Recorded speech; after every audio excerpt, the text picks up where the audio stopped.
이 103편은 누구의 시라고 되어 있나요? 다윗의 시. 네, 다윗의 시라고 되어 있고요. 그 높은 산들, 높은 산들 중에서도 가장 두드러지고 또 봉우리가 돋보이는 그런 봉우리들이 있잖아요. 산들 중에서도 그 한 편의 시가 오늘 103편이라고 할 수 있어요. 그래서 시편 103편 너무 아름다운 시고 다윗의 모든 그런 부분들이 다윗이 하나님의 영광을 받아서 지은 시지만 그 가운데서도 또 아주 아름다운 그런 시가 시편 103편입니다. 그래서 그 1절부터 5절까지는 개인적인 하나님께 그 찬양을 올리는 것이고요. 또 6절부터는 이제 공동체, 나라 역사 가운데 하나님께서 행하셨던 부분을 보이고 있고요. 시편 103편은 22절로 되어 있는데 그 히브리어 알파벳 숫자가 22개입니다. 그래서 알파벳이라고도 하는데요. 시편 103편 22절까지는 하나님 앞에 간구하고 탄원하고 기도하고 이런 내용이 한 절도 없어요. 모두가 다 하나님을 찬양하고 송축하고 감사하고 기뻐하라 이런 시 이런 내용으로 가득 차 있어요. 그러니까 이미 하나님께서 그 다윗의 이제 삶 가운데 기도하고 하나님 간구하는 것들을 다 응답하시고 얼마나 좋겠어요? 다 응답해 주셨으니까 그런 응답을 받은 가운데 하나님께 찬양하고 감사하고 송축하고 하나님 앞에 표현하는 시가 103편이라고 할 수가 있습니다. 내 영혼아 여호와를 송축하라 내 속에 있는 것들아 다 그의 거룩한 이름을 송축하라 송축하라 송축하라 송축하라 이런 얘기를 하고 있습니다. 그래서 하나님의 은혜에 누구에게 송축하라고 이야기합니까? 내 영혼아 내 자신에 대해서 내 영혼을 향하여 하나님의 이름을 송축하고 내 영혼아 여호와를 송축하라 이렇게 이야기를 하고 있습니다. 일반적으로 우리가 찬송, 찬양, 송축 이야기를 하는데요. 찬양하라, 찬송하라 이런 얘기가 다 같은 얘기죠. 그러나 그 일반적으로 찬송하라, 찬양하라 이런 얘기와 송축하라 하는 의미가 조금 다릅니다. 그러니까 찬양하라, 찬송하라 이런 얘기는 악기를 동원해서 모든 것을 동원해서 이제 하나님을 찬양하는 외적인 부분에 좀 강조를 둔 것이라면 송축하라는 얘기는 우리의 그 내면에서 하나님을 찬양하는 건 똑같은데 우리의 내면 깊은 곳에서 하나님을 찬양하는 것 이런 이제 언어적인 차이를 구분할 수가 있는데요. 오늘 여기는 송축하라 그렇게 이야기하잖아요. 누구에게? 내 영혼에게. 내 영혼아 여호와를 송축하라.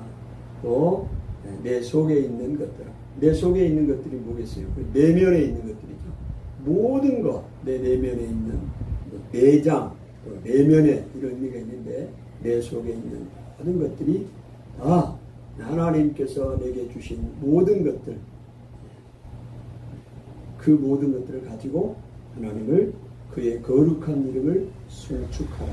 하나님의 거룩한 이름을 송축하라 이야기를 하고 있습니다.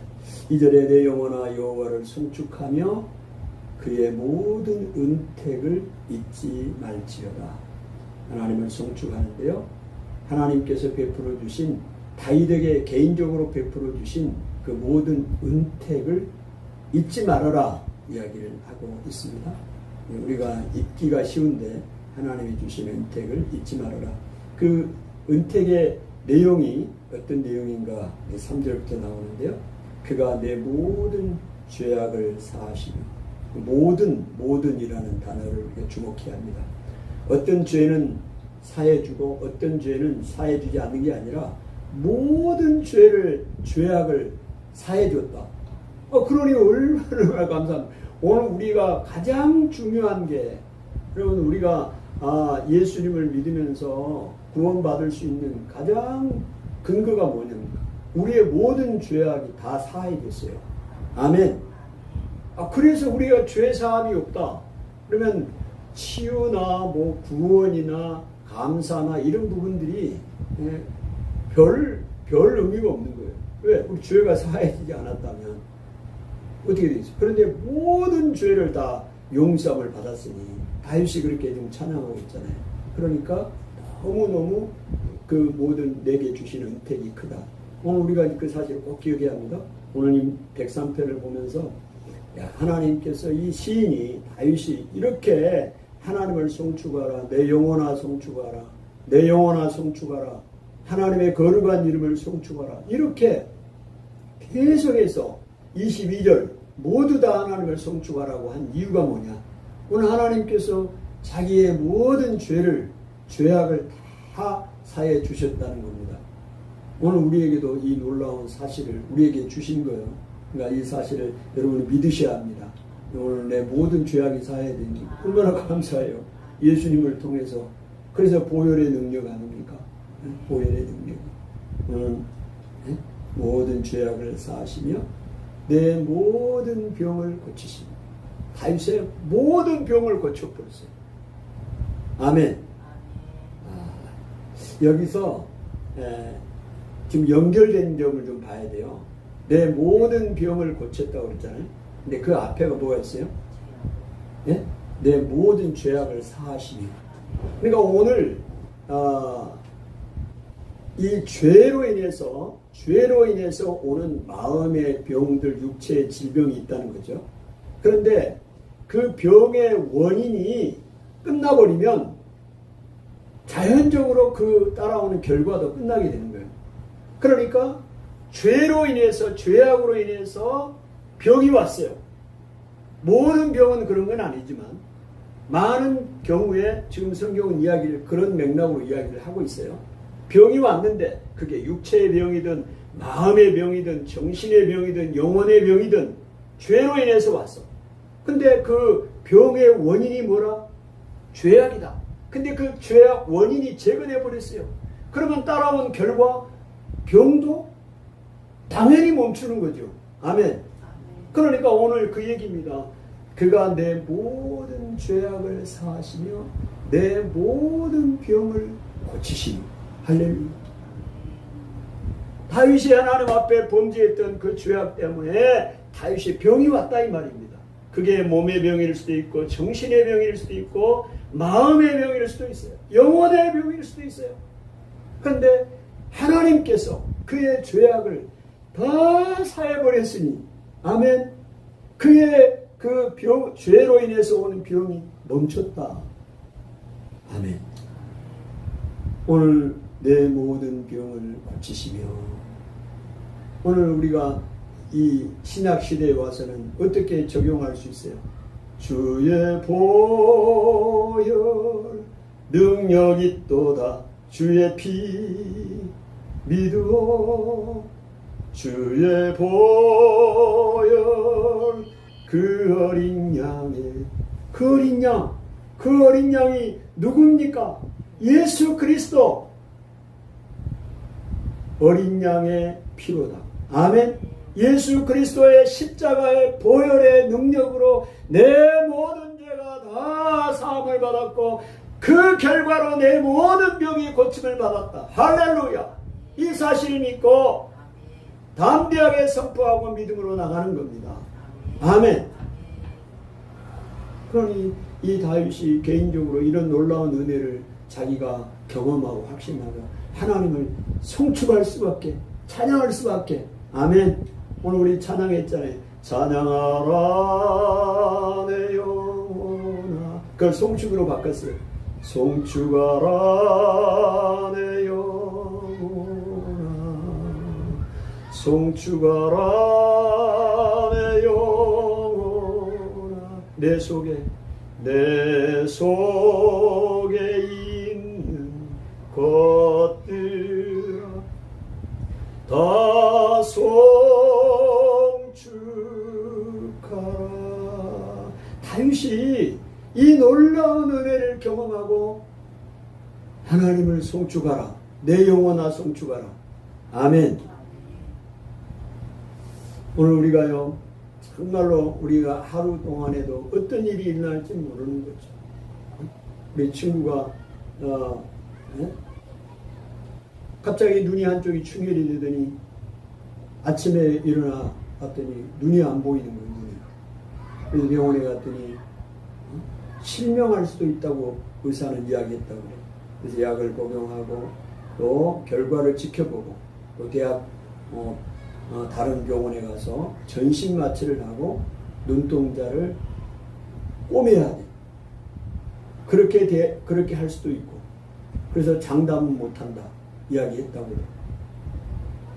오늘 우리의 삶을 알 수가 없습니다. 오늘 우리가 눈 이렇게 떠서 볼 수 있다는 사실 자체가 그냥 자연스러운 일이 아니에요. 하나님의 은혜, 우리 눈으로 볼 수 있다는 것 자체. 누가 그럴 줄 알아? 하루 저녁에 일어났더니 눈이 안 보인다는 게 이게 말이 되냐고. 어제 일어났던 일들이요 다. 한 분은 다른 따님이 잉태하기를 위해서 그래서 계속 기도하고 있는데 어려운 상황이 있다는 얘기를 들었어요. 또 한 분은 자기의 오랫동안 질병, 마음의 병, 고통을 하나님이 완전하게 치료해 주셔가지고 너무너무 감사하다고 고백한 분도 계세요. 오늘 우리가 알 수가 없습니다. 오늘 다윗은 이야기를 하고 있잖아요. 내 모든 병을 고쳐주셨다. 아멘. 그러면 내 병도 고쳐주시는 거 아니에요? 아멘. 믿음으로 오늘 이 말씀을 붙드는 거죠. 내 모든 병을 고치시고 내 생명을 파멸해서 건지시고. 여러분 죄악으로 인해서 죽었잖아요. 소망이 없잖아요. 육신의 죽음뿐만 아니라 영혼의 죽음까지 경험하게 됐잖아요. 그런데 파멸해서 내 생명을 건져주셨잖아요. 누가? 하나님이. 오늘 예수 그리스도를 통해서 내가 죄 때문에 죽고 영혼까지 죽어버리는 그런 상황인데 지옥에 가야 되는 상황 아닙니까? 그런데 그 생명의 파멸에서 나를 건져주셨으니 할렐루야. 이것보다 더 큰 은혜가 어디 있냐고. 이 구원의 감격, 구원의 기쁨이 있으니 하나님을 찬양하는 거 아닙니까? 송축하라. 속량하시고 인자와 긍휼로 관을 씌우셨다. 인자가 무엇인가요? 하나님의 사랑입니다. 긍휼, 우리를 불쌍히 여기는 거. 하나님께서 우리를 사랑하시는 거예요. 나를 사랑하시는 거예요. 하나님이 사랑하신다니까요. 나를 사랑하시고 나에게 긍휼을 베푸셨어요. 그래서 관을 씌우셨어요. 관은 누구에게 씌워주는 거예요? 왕에게 씌워주는 거예요. 왕에게. 네? 근데 그 왕에게 씌워주는 관이 인자와 긍휼이요. 하나님의 사랑과 긍휼하심으로 나를 불쌍히 여겨주는 거예요. 그리고 하나님 나를 사랑해 주시는 거예요. 그걸로 나에게 마치 왕에게 관을 씌워준 것처럼 그렇게 내게 관을 씌워줬다는 거죠. 그러니 이 말은 무슨 말이에요? 하나님의 인자하심, 나를 사랑하심, 나를 향한 사랑, 나의 긍휼이 나에게 항상 함께하고 있다는 거예요. 그러니 다윗이 감사할 수밖에. 그러니 하나님을 찬양하는 거 아닙니까? 그리고 좋은 것으로 내 소원을 만족하게. 좋은 것으로. 좋으신 하나님 사랑했잖아요. 하나님이 좋은 것으로 나쁜 것이 아니요. 오늘 좋은 것으로 내 소원을 만족하게 하라. 내가 원하는 거, 내 소원을, 다른 말로 말하면 내 영혼이라고 표현할 수 있어요. 내 영혼을 좋은 것으로, 아멘, 만족하게 해주시니, 이것처럼 놀라운 일이 어디 있어요? 하나님께서 오늘 우리 하나님의 자녀들에게 이런 은혜를 주십니다. 아멘. 좋은 것으로 내 영혼을, 내 소원을 만족하게 하시고 내 청춘을 독수리같이 새롭게 하십니다. 청춘입니다. 오늘 하나님의 자녀들, 예수님을 믿는 사람들은 청춘이에요. 청춘. 네, 어떻게 청춘을 새롭게 하시느냐? 독수리같이 내 청춘을 새롭게 하신다. 오늘 독수리같이 독수리 하면 어떤 분의 상징이 나옵니까? 독수리는요, 여러분 태양 여러분 볼 수 있어요? 정면으로? 하자면 태양을 눈으로 응시할 수 있어요? 오빠 눈이 아파가지고. 독수리는 본데, 독수리는 태양을 그냥 응시한대. 이야 대단하네. 대단한 눈을 갖고 있네. 그리고 독수리 하는 거예요. 창공을, 하늘을 날개짓을 하고 올라가잖아요. 우리 이사야 40장 31절 한번 볼까요? 여기 펴놓고 이사야 40장 31절 한번 찾아봅시다. 독수리같이 우리의 청춘을 새롭게 하신다고 말씀하고 있는데 우리 한번 봅시다. 이사야 40장 31절 1015페이지 한번 읽습니다. 시작. 오직 여호와를 앙망하는 자는 새 힘을 얻으리니 독수리가 날개치며 올라감 같을 것이요 다른 박질하여도 곤비하지 아니하겠고 걸어가도 피곤하지 아니하리로다. 여러분 독수리가 날개치며 올라가 아주 힘있게 올라가는 거. 그런데 전제 조건이 있어요. 어떻게 독수리가 힘있게 날개를 치며 올라간 같이 이렇게 새로운 청춘을 새롭게 해주느냐? 어떤 사람에게? 어떤 사람에게? 여호와를 앙망하는, 악망이라는 건 바라보는 겁니다.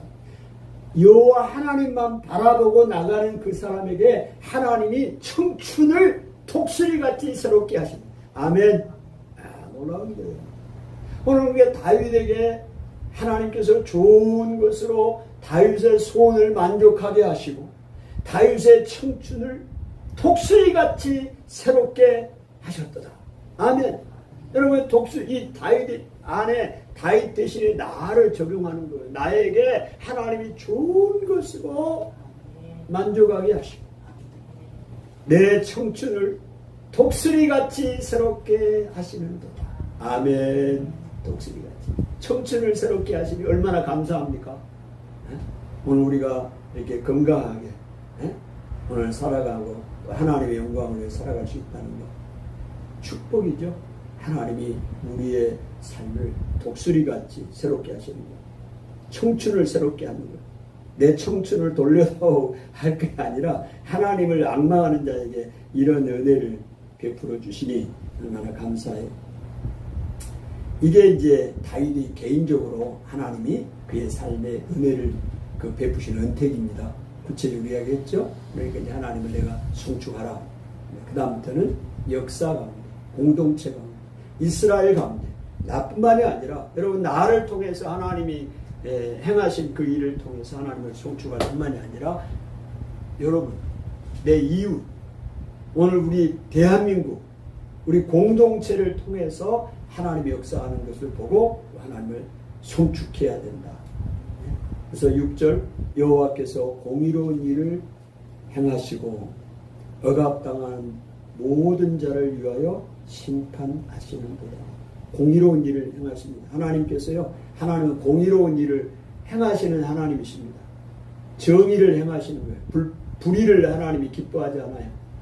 불의한 자들, 악인들을, 악을 행하는 자들 하나님이 멸하십니다.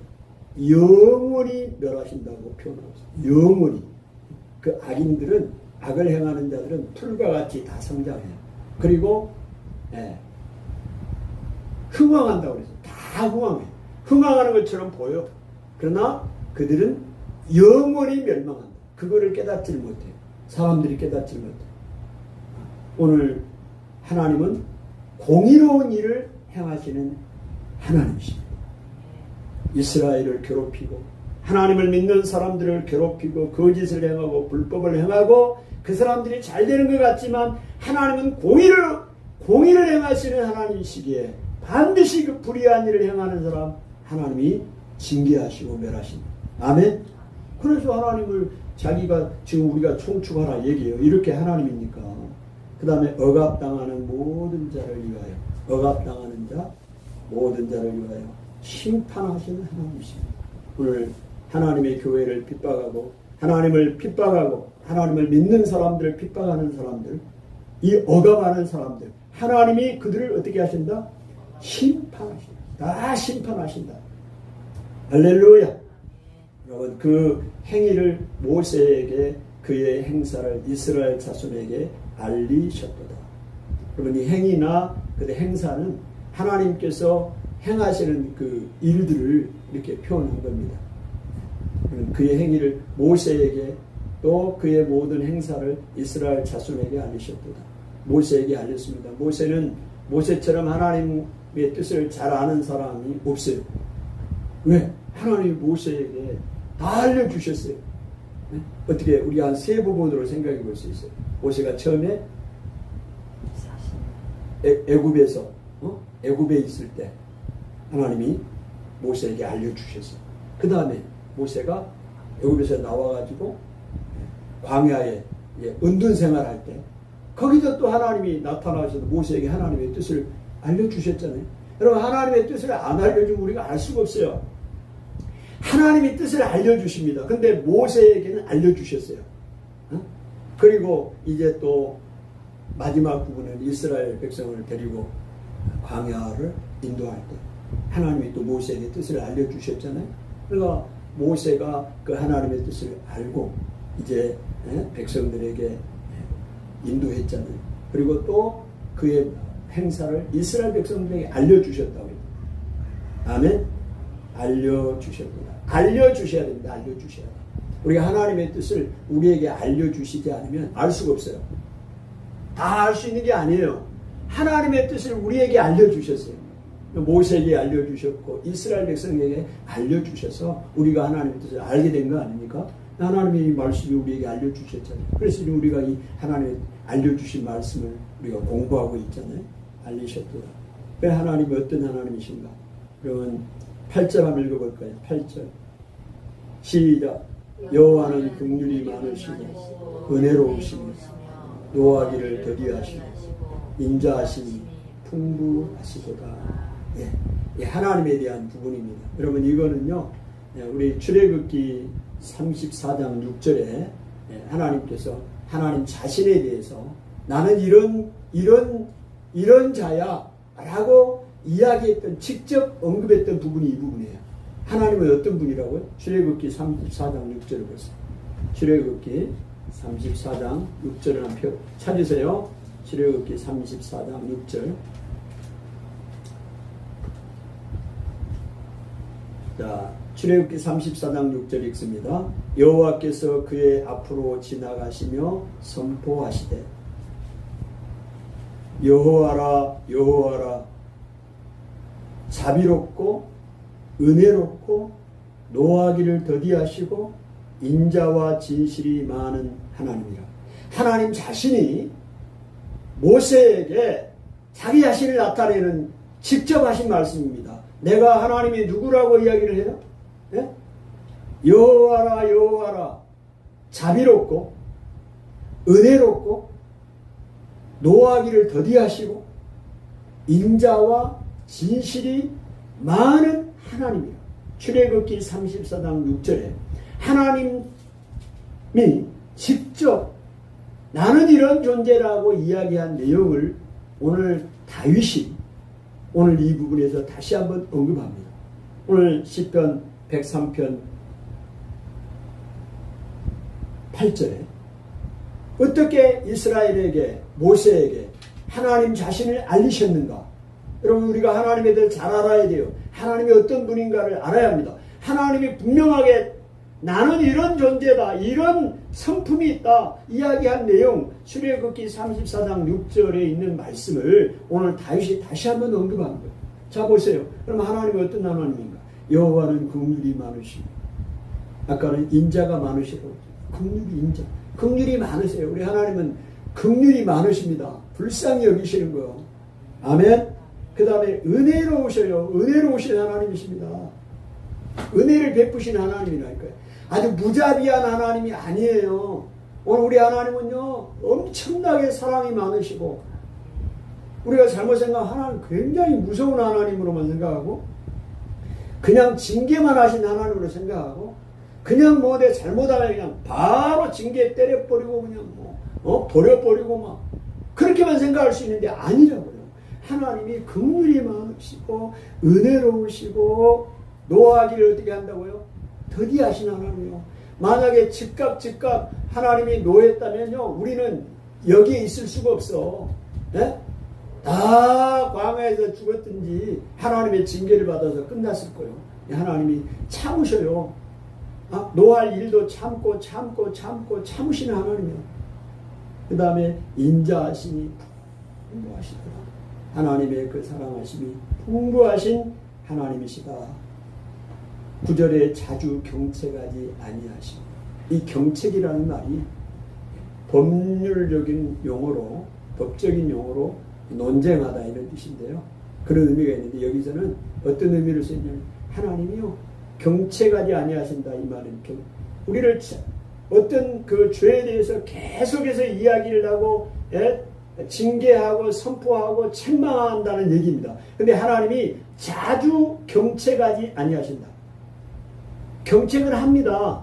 오늘 우리가 잘못한 것에 대해서 하나님이 매를 때리기도 해요. 징계를 내리기도 합니다. 그러나 매번 항상 그렇게 경책하지 않는다. 하나님이 한번 그렇게 징계하고는 돌이키기를 기다리고 하나님이 그렇게 하시는 하나님이다. 여기서 자주 경책하지 아니하시니 노를 영원히 품지 아니.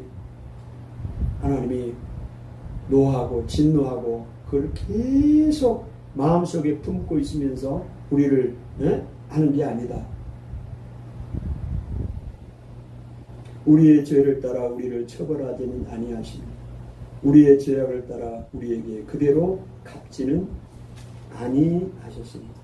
오늘 하나님의 놀라운 사랑, 하나님의 성품이 있습니다. 여러분, 우리의 죄를 따라 우리를 처벌했으면 어떻게 되겠어요? 멸망이. 우리가 기억해야 할 것은 뭐냐면요, 우리의 죄보다 하나님의 형벌은 항상 가볍습니다. 아멘. 우리가 지은 죄보다 하나님의 형벌은 더 무겁다, 적다요? 적어, 가벼워요. 그 사실이 실제로 있을까요? 한번 봅시다. 오늘 내가 지은 죄보다 하나님의 형벌은 더 가볍다는 것을 에스라서를 찾아봐요. 에스라서 9장 13절 14절 한번 볼까요? 에스라서는 어디가 있어요? 역대상하, 그 다음에 에스라 나와요.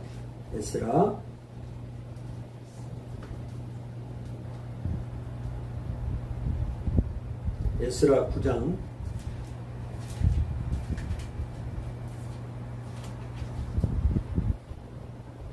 723페이지 에스라 9장 13절을 한번 봅시다. 9장 13절. 자, 같이 읽어요. 우리의 악한 행실과 큰 죄로 말미암아 이 모든 일을 당하여 싸우나. 지금 이스라엘 백성이 이 악한 행실과 큰 죄로 말미암아 이 모든 일을 당했다. 이 모든 일이 뭐예요? 바벨론에 끌려가고 이 얘기입니다. 징벌을 받았습니다. 당하였으나 우리 하나님이 우리 죄악보다 형벌을 가볍게 하시고, 아멘. 이만큼 백성을 남겨주셨사오니. 우리의 형벌보다, 우리의 죄악보다 형벌을 뭐 하겠다?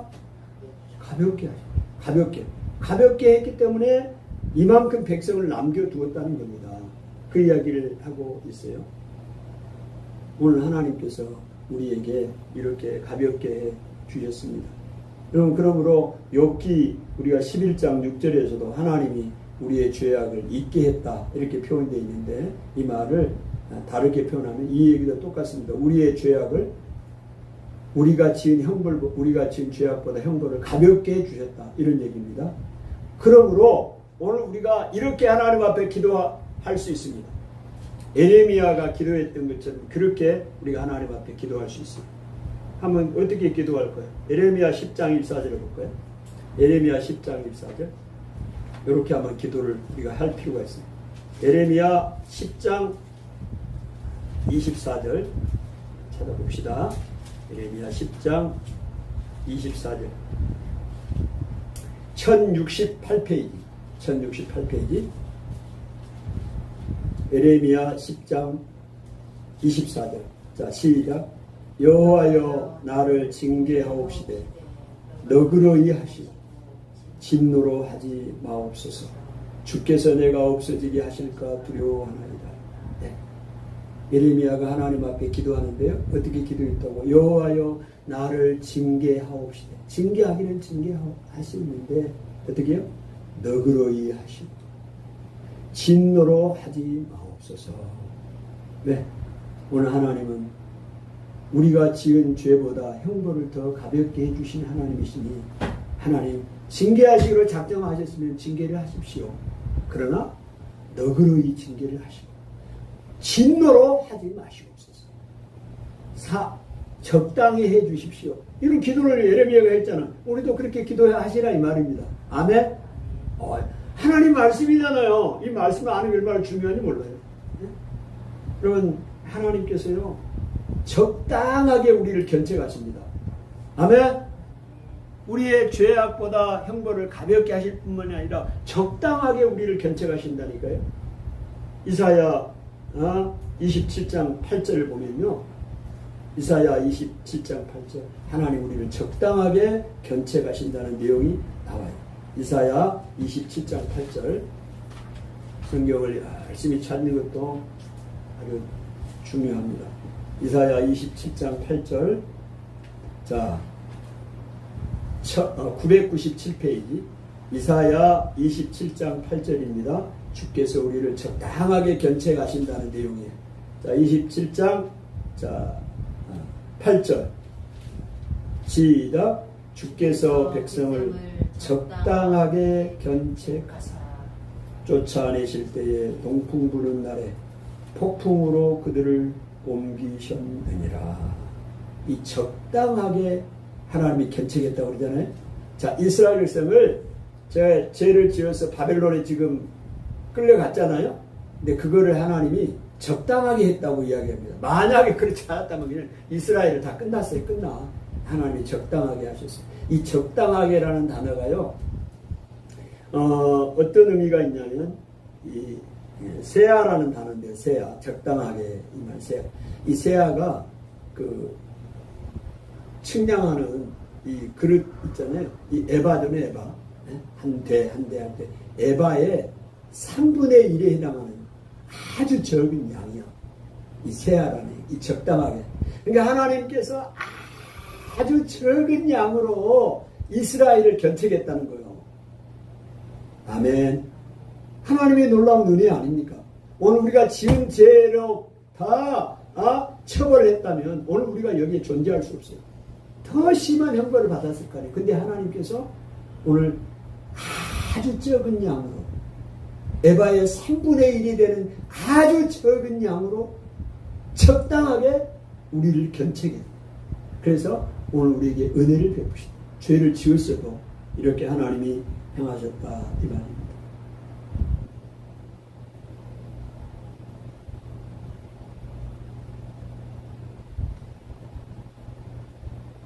이사야 57장 6절 16절 한번 보세요. 이사야 57장 16절 하나님 우리를 적당하게 하나님께서 그렇게 견책하시는 이유를 설명하고 있는데요.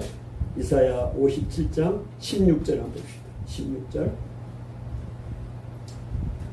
1038페이지요. 자, 이사야 57장 16절 시작. 내가 영원히 다투지 아니하나 내가 끊임없이 노하지 아니할 것을 내가 지은 그의 영과 혼이 내 앞에서 피곤할까? 지금 누가 하는 얘기예요? 하나님께서 하신 말씀입니다. 하나님께서요, 내가 이스라엘 백성들에게 영원히 다투지 아니야. 그냥 계속해서 이스라엘 백성들 다투지 않는다는 거예요. 그 다음에 내가 끊임없이 노하지 아니할 것은 이유가 뭡니까? 내가 지은 그의 영과 혼이 내 이스라엘 백성들 영과 혼이 내 앞에서 뭐 할까? 피곤할까 합니다. 내 백성들이 내가 계속해서 다투고 그들을 끊임없이 노하면 얼마나 피곤하겠어요. 안 그래요? 우리가 자녀들에게도 끊임없이 그냥 이야기하고 잘못했다고 계속 이야기하고 노를 품으면 얼마나 피곤하겠냐고. 아멘. 우리 부모들이 정신 차려야 돼. 에? 하나님이 우리를 그렇게 생각한다니까. 계속해서 잘못했다고 계속 책망하고 분을 품고 그러면 내 자녀가 영과 혼이 피곤할까 함이라 내 앞에서. 그래서 그렇게 하지 않는다. 적당하게 하나님이 하신다. 할렐루야. 오늘 하나님이 이런 하나님이요. 그런데 다윗이 그거를 하나님 앞에 지금 찬양하고 있잖아요. 여호와는 긍휼이 많으시고 은혜로우시며 노하기를 더디하시고 인자하심이 풍부하시도다. 자주 경채가 아니하시고 너를 영원히 품지 아니하시리로다. 우리의 죄를 따라 우리를 처벌하지는 아니하시며 우리의 죄악을 따라 우리에게 그대로 갚지는 아니하셨습니다. 이는 하늘이 땅에서 높음 같이 그를 경외하는 자에게 그의 인자하심이 크심이로다.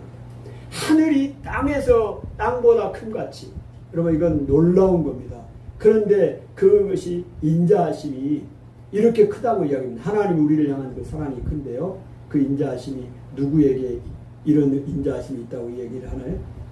그를 경외하는 자예요. 오늘 우리가 여호와를 경외하는 자 아닙니까? 여호와를 섬기고 그 말씀대로 살아가는 자에게 이런 인자하심이 크다고 이야기를 합니다. 아멘. 동이 서에서 먼 것 같이 우리의 죄가를 우리에게서 멀리 옮기셨습니다. 아까 우리의 모든 죄를 사하셨다. 동이 서에서 먼 것처럼. 동이 서에서 동서는 뭐를 의미할까요? 해 뜨는 데서부터 해 지는 데까지 우리 있잖아요. 얼마나 멀어요.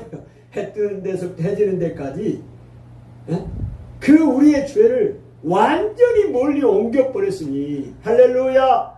그래서 구원받게 되는 것입니다. 그래서 하나님의 그 이름을 송축하게 되는 거예요. 동에서에서 뭔가 우리 죄과를 우리에게서 멀리 옮기셨습니다. 아버지가 자식을 긍휼히 여김같이 여호와께서는 자기를 뭐하는 자에게? 경외하는 자에게 긍휼히 여기십니다. 여호와를 경외하는 자에게 하나님께서 우리를 긍휼히. 오늘 우리가 여호와를 경외하는 자 아닙니까? 하나님께서 놀라운 동에서 서에서 우리 죄과를 멀리 옮긴 것처럼 우리를 긍휼히 여기신 하나님, 여호와를 송축하는 우리가 되기를 원합니다.